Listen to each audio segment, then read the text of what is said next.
We all know setting a budget is not the most fun, but it's super important that you tackle this task before doing anything else.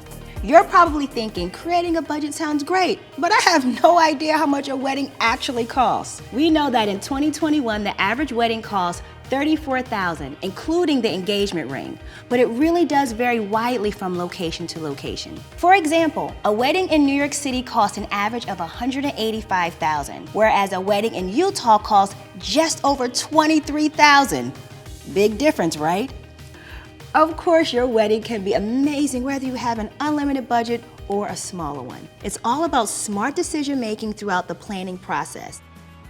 In order to figure out how much you have to spend on your wedding, you need to decide who's paying. According to data from the Knot, the average couple paid for 48% of their wedding, while parents paid for 52%. Just remember that if your family does provide financial support, that means they get a say in the wedding. You'll also want to be upfront about how involved you want your parents to be in the wedding planning. Setting expectations early on will mean fewer blowouts down the road. Talking about money can be awkward, but you gotta do it.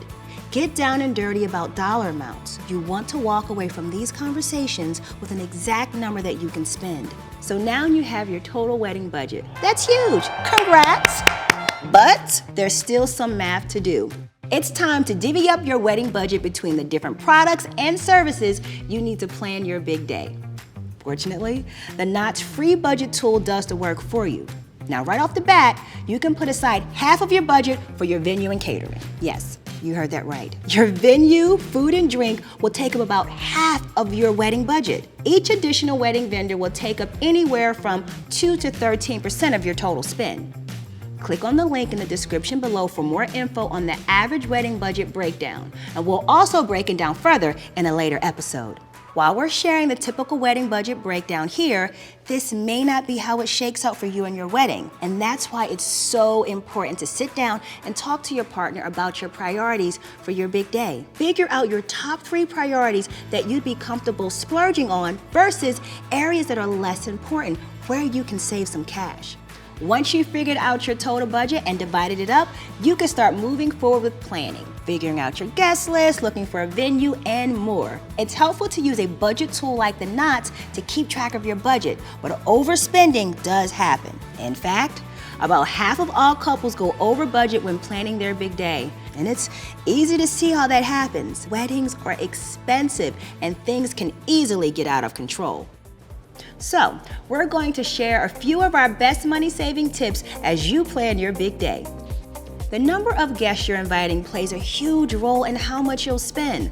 We'll talk more about creating your guest list in a later video, but just know this. The average couple spends $266 per wedding guest. So if you can cut your guest list by just a few people, it can save a good chunk of change. Being strategic about your wedding date can also mean big savings. Venues and other vendors often offer lower rates during off-season, winter, and shoulder season, late winter and early spring. So being flexible with your wedding date can be super beneficial. Consider a weekday wedding, or really any day of the week that's not Saturday. And you'll be surprised at how expensive alcohol is. While having a cash bar will certainly save you money, it's not the best guest experience. Instead, you can limit your alcohol to beer, wine, and a signature cocktail to save on pricey booze. Check out the description below for links to our favorite budget articles on the Knot, and feel free to share your best advice and ask any questions in the comments below. In the next episode, I'll help you decide whether a destination or a hometown wedding is right for you. So don't forget to subscribe to our channel for all of the details.